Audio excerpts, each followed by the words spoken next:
9 वर्ष लग्नाच्या आधी आम्ही एकमेकांना चांगले ओळखत होतो आणि कॉलेजमध्ये गेल्यापासून आमची मैत्री होती आणि त्यावेळेला ती अरे तुरेच करायची, मिलिंद म्हणायची.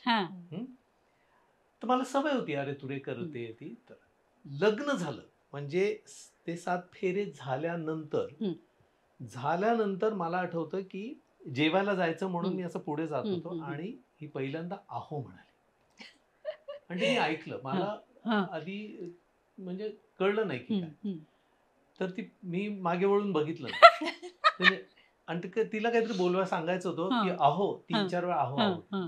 मी जवळ गेलो, म्हटलं हे काय नवीन आता तू आहो म्हणजे आजपासून मी तुम्हाला आहो म्हणणार आहे.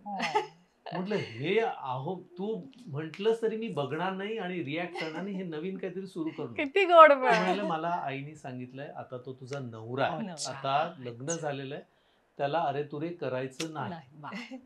मी अनेक वर्ष तिने आहो म्हटलं की मी रिॲक्टच करायचो. अनेक वर्ष. बरं ती इतकी हट्टी आहे ती अजूनही तिने ते अरे तुरे करायचं नाही. पण तुझ्या हट्टीपणाचं त्याला कौतुक आहे. हो, कारण तो नेहमी खूप कौतुकाने आम्हाला सांगतो माझी दीपा खूप हट्टी आहे, खूप हट्टी. हो, पण ते हट्टी मला जमत नाही, ते हट्टी राहणं ती एक कला आहे. पण ती अनेक वर्ष आहो म्हणते. आता मला त्याची सवय झाली आहे. मी मिथिलाला मुलगी झाली ना, तर मिथिला तिला सांगितलं होतं ए म्हणायचं, अरे डॅड, आहो जाऊ की डॅड आपण म्हणतो, ए अरे तुरेच करायचं.